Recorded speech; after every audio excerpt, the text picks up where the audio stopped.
Right, time to finish chapter 10. We just had this section here, which I'll reread to you quickly, about the grown-ups and what's happening to them. But it was Mitzi von Prim who had changed most of all. She had put on so much weight that her pink designer racing outfit was starting to split at the seams. Her face and hands were covered with soft white fur, and her eyes glowed blue. "They're turning into Yetis," said Shen. "It must be a side effect of the noodle snow," said Sika, and checked her reflection in the bottom of a freshly washed up saucepan to see if she was turning into a Yeti too. She wasn't, which was a relief. She supposed it might be because the others had all been at the Lost Hope for much longer than her, and they had eaten way more noodles. "That must be who these Yetis are," she said.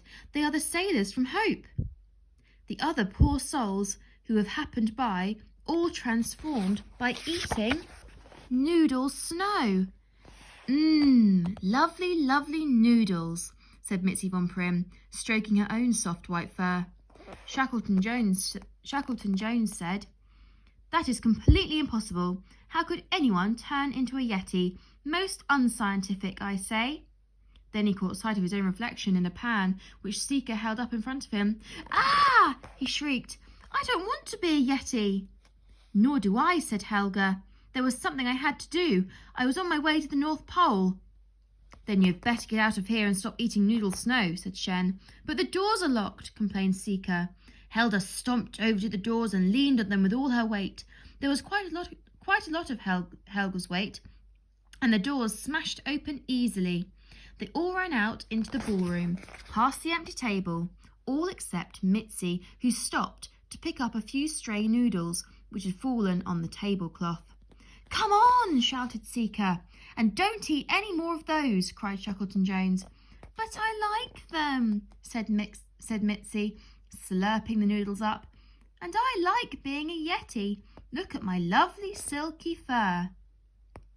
And she shook off the tatters of her ski suit and stretched out her long, white, hairy arms, admiring the way the candlelight shone on her pelt. "She had more noodles than any of us," said Helga. But Mitzi, what about the race?" asked Shen. "What about the Snowfather's palace? Don't you want to be the first to reach the top of the world?" "Oh, you go on without me," said Mitzi happily. "I'm going to simply love being a Yeti, and I already have my wish, all the lovely noodles I can eat." There wasn't really any more that they could do. Mitzi was a proper Yeti now, as big as Helga and probably twice as strong. So they could not have dragged her away from the ship.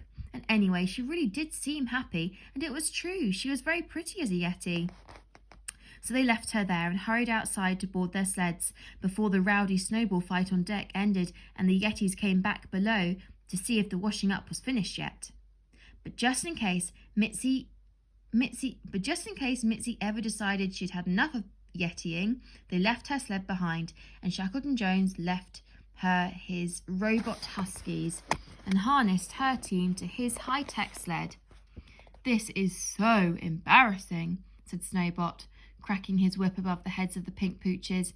"Not as embarrassing as losing the race will be," called Helga, as her polar bear-powered sled went racing past him. Now that the spell of noodles has faded, she was remembering how much she wanted to win the race. She waved to Shen and Sika. "Thanks, kiddies. I'll see you at the top of the world." "Jeepers, Snowbot," shouted Shackleton. "Let's get moving, or the bearded lady will be there before us." And pretty soon both their sleds were just dots in the distance, and Shen and Sika were losing the race again.